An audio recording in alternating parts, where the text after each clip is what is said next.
Udah.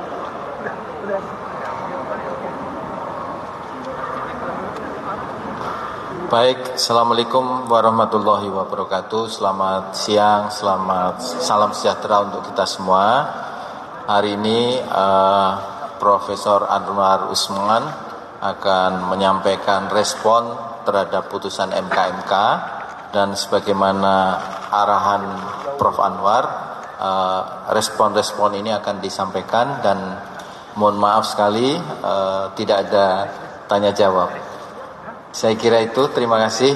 Silahkan Prof. Anwar, waktu kami persilakan.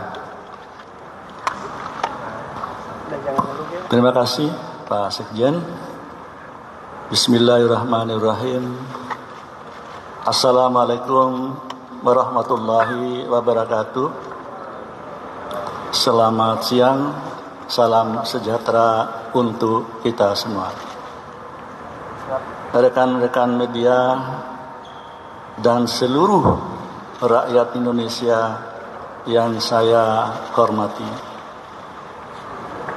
menyikapi perkembangan terakhir terkait dengan putusan Majelis Kehormatan Mahkamah Konstitusi, ada beberapa hal yang harus saya sampaikan untuk meluruskan berbagai fakta sebagai berikut.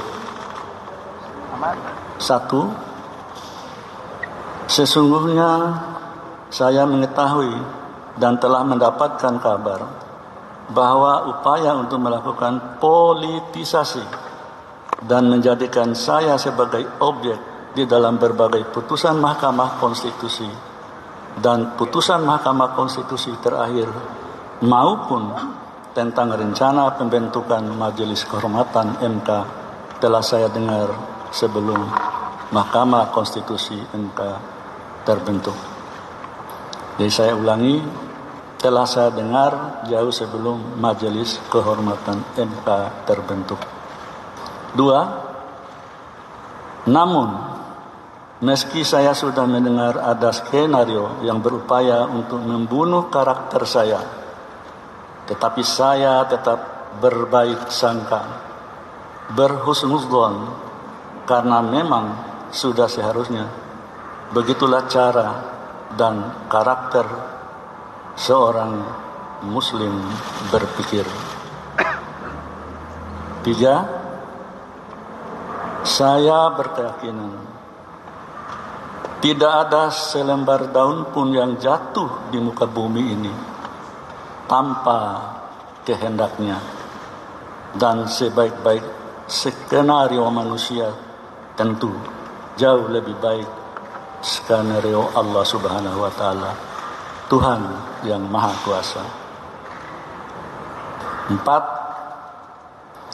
Sejak awal saya sudah mengatakan bahwa jabatan itu adalah milik Allah Subhanahu wa Ta'ala, Tuhan yang Maha Kuasa, sehingga pemberhentian saya sebagai ketua Mahkamah Konstitusi tidak sedikit pun membebani diri saya.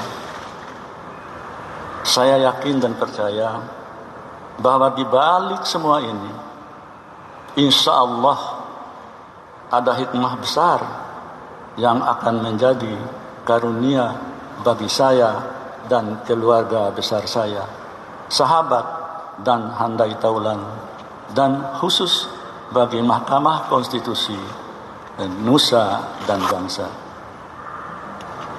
5. Namun demikian, wajib bagi saya untuk meluruskan beberapa hal agar publik memahami tentang apa sesungguhnya yang terjadi.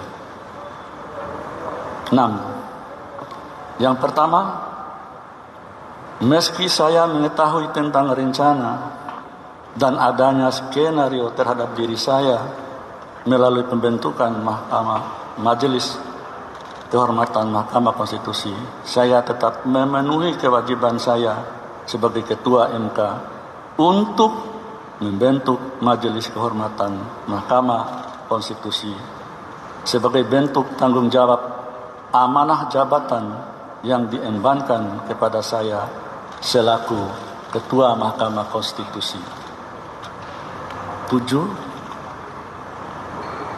Yang kedua, saya menyayangkan proses peradilan etik yang seharusnya tertutup sesuai dengan peraturan Mahkamah Konstitusi dilakukan secara terbuka.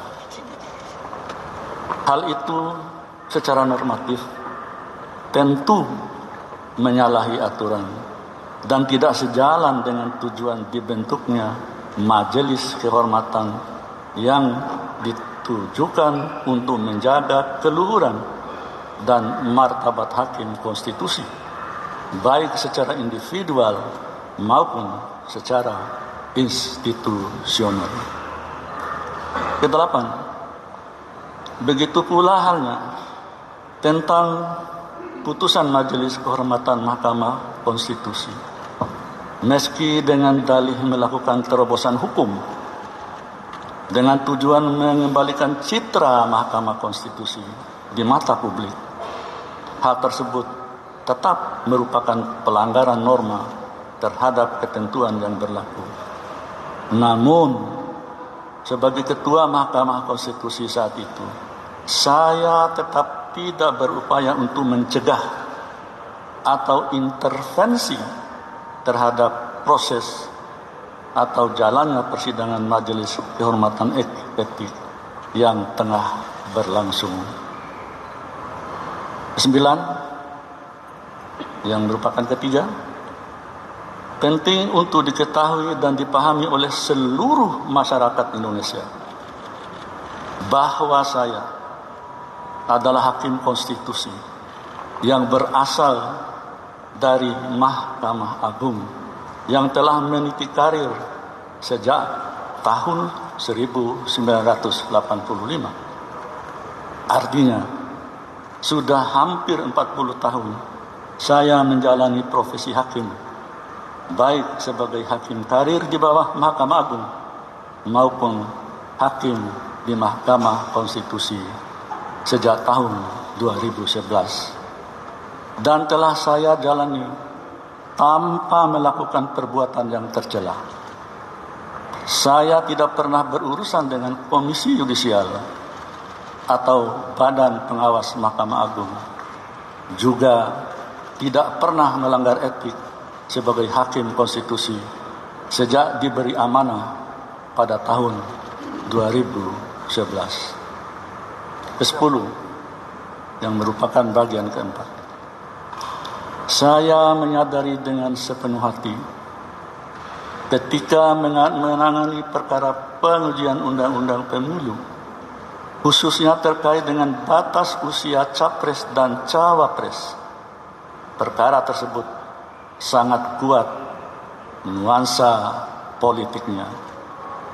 Namun, sebagai hakim konstitusi yang berasal dari hakim karir, saya tetap patuh terhadap asas dan ketentuan hukum yang berlaku. Sedari awal, sejak menjadi hakim dan hakim konstitusi, saya mengatakan bahwa jika seorang hakim memutus tidak berdasarkan suara hati nuraninya, maka sesungguhnya dia sedang menghukum dirinya sendiri.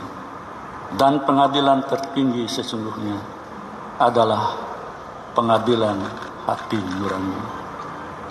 Oleh karena itu, saya tidak pernah takut dengan tekanan dalam bentuk apapun dan oleh siapapun dalam memutus sebuah perkara sesuai dengan keyakinan saya sebagai hakim yang akan saya pertanggungjawabkan kepada Allah Subhanahu wa taala, Tuhan yang Maha Kuasa. 11. Fitnah yang dialamatkan pada saya terkait penanganan perkara nomor 90 / PUU garis datar 21 garis miring 2023 adalah fitnah yang amat keji dan sama sekali tidak berdasarkan atas hukum dan fakta.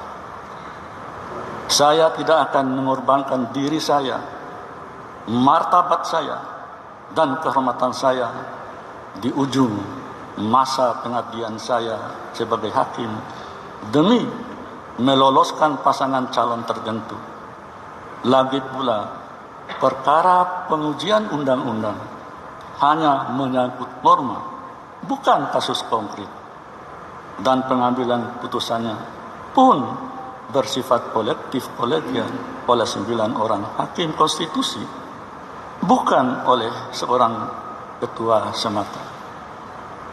Demikian pula, dalam alam demokrasi seperti saat ini, rakyatlah yang akan menentukan siapa calon pemimpin yang akan dipilihnya kelak sebagai presiden dan wakil presiden, yang walaupun calon itu sudah ada di Lauhil Mahfuz. 12.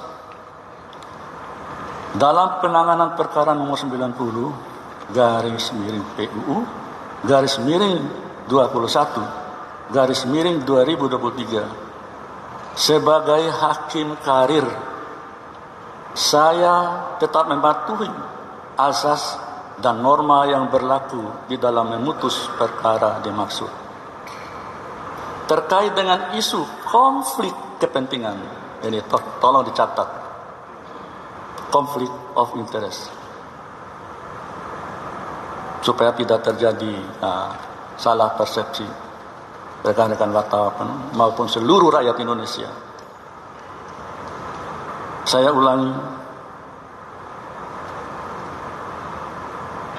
dalam penanganan perkara nomor 90 garis miring PUU garis datar 21 garis miring 2023 sebagai hakim karir, saya tetap mematuhi asas dan norma yang berlaku di dalam memutus perkara dimaksud. Terkait dengan isu konflik kepentingan, conflict of interest, sejak era kepemimpinan Profesor Jimli Asidiki dalam putusan nomor 004 garis miring PUU garis datar 1 garis miring 2003, kemudian putusan nomor 066 garis miring PUU garis datar 2 garis miring 2004, kemudian putusan nomor 5 garis miring PUU garis miring 4 garis miring 2006 yang membatalkan pengawasan Komisi Yudisial terhadap hakim konstitusi.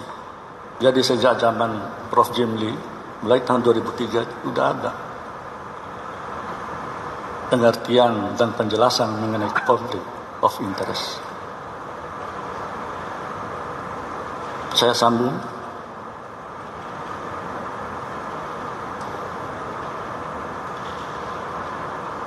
Putusan nomor 48 garis miring PUU garis miring 9 garis miring 2011, kemudian putusan nomor 49 garis miring PUU garis datar 9 garis miring 2013 di era kepemimpinan Profesor Dr. Mahfud MD. Kemudian putusan nomor 97 garis miring PUU garis datar 11 garis miring 2013. Kemudian putusan nomor 1 garis datar 2 garis miring PUU garis datar 12 2014 yang membatalkan Perpu Mahkamah Konstitusi di era kepemimpinan Bapak Hamdan Zulfa. Lalu putusan perkara nomor 53 garis miring PUU garis datar 14 garis miring 2016. Kemudian putusan nomor 53 garis miring PUU garis datar 14 garis miring 2016 di era kepemimpinan Profesor Dr. Arif Hidayat. Selanjutnya putusan perkara nomor 96 garis miring PUU garis datar 18 garis miring 2020.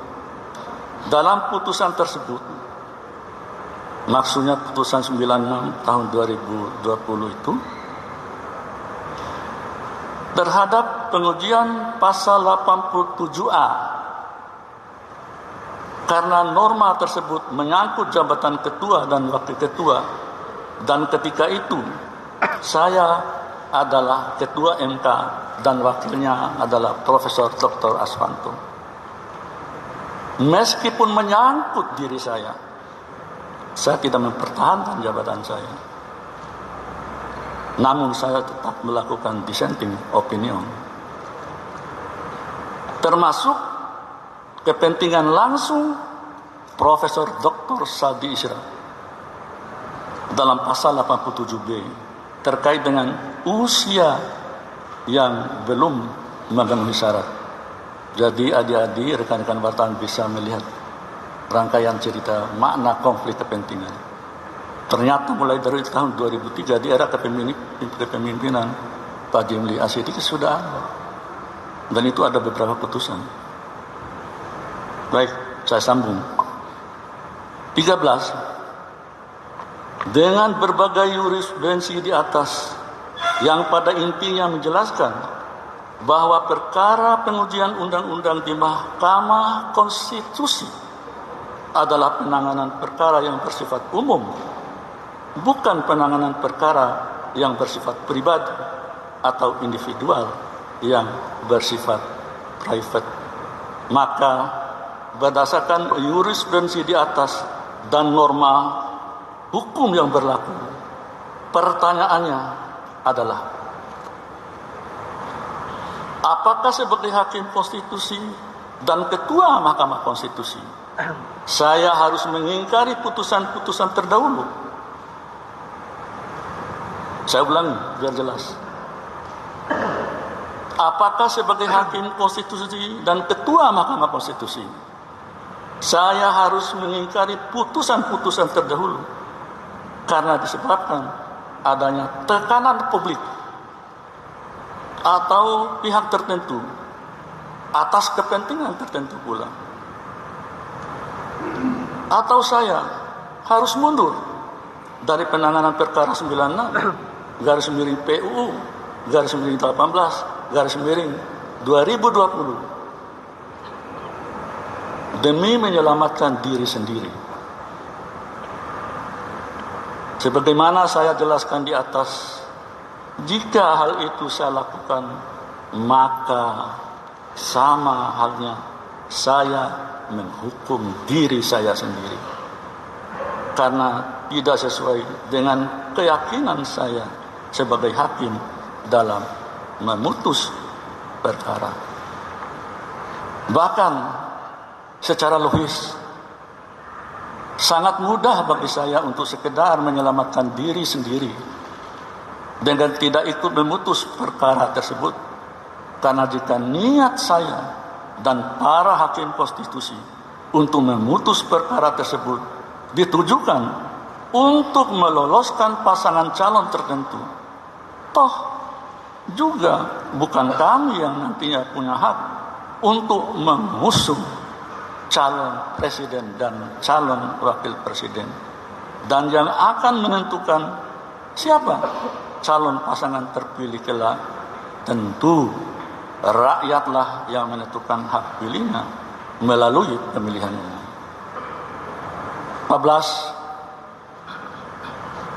telah berulang kali saya sampaikan di hadapan publik nukilan ayat Quran dan kisah-kisah di zaman Rasulullah dan para sahabat tentang pentingnya berlaku adil, apalagi bagi seorang hakim. Namun fitnah yang keji justru datang kepada saya bahwa saya dianggap menggunakan dalil agama untuk kepentingan tertentu. Na'udzubillahi min dzalik. Padahal hal tersebut saya lakukan karena merupakan keyakinan saya sebagai seorang muslim dan berlatar belakang yang merupakan alumni pendidikan guru agama. 15. Saya tidak pernah berkecil hati sedikit pun terhadap fitnah yang menerpa saya, keluarga saya selama ini. Bahkan ada yang tega mengatakan MK sebagai mahkamah keluarga. Masya Allah.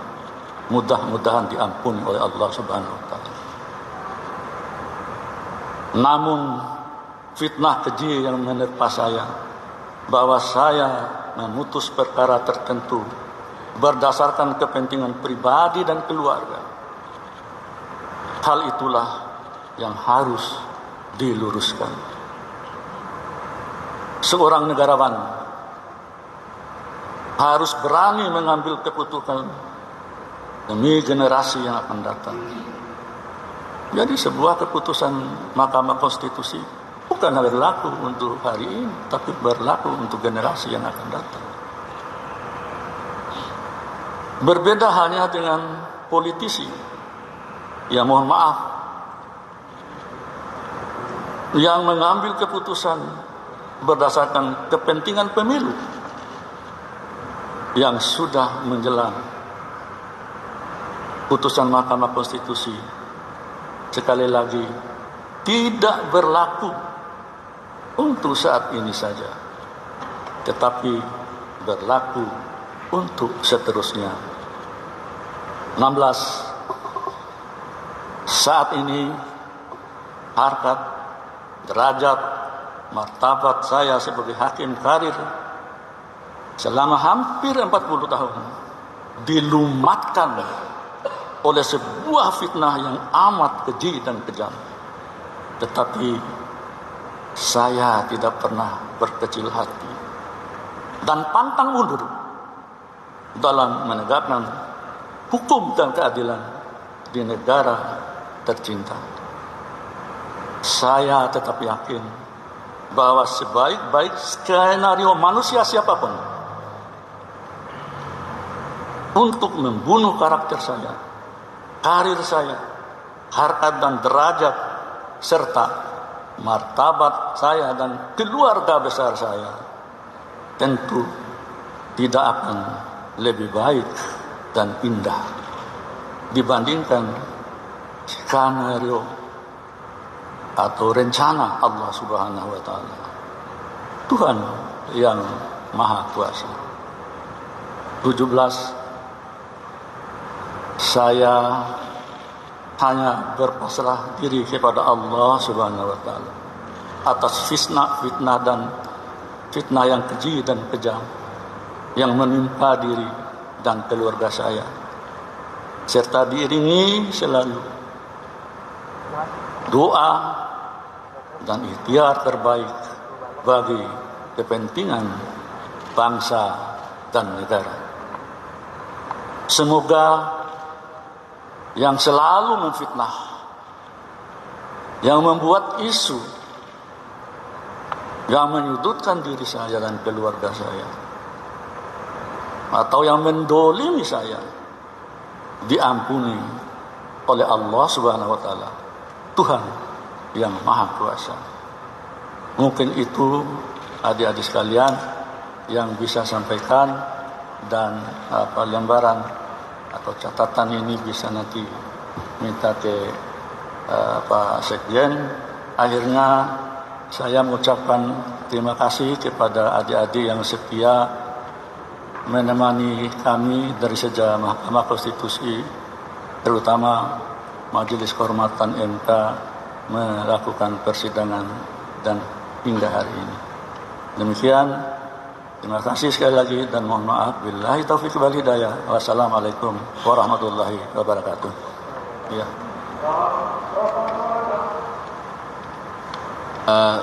Terima kasih teman-teman pers, terima kasih Prof. Anwar. Demikian respon Prof. Anwar atas putusan MK-MK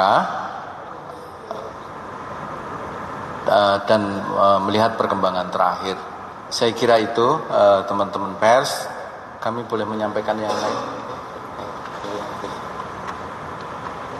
Ya, dan sesuai dengan putusan MK-MK, Mahkamah Konstitusi esok hari pukul 9 akan melaksanakan PMK nomor 6 tahun 2023 tentang pemilihan pimpinan Mahkamah Konstitusi, dimulai dari upaya untuk musyawarah mufakat dan seterusnya. Saya kira itu yang disampaikan.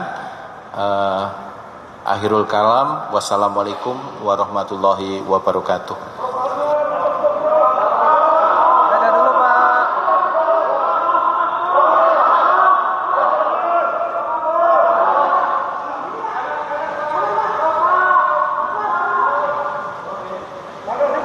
Prof depan, Prof.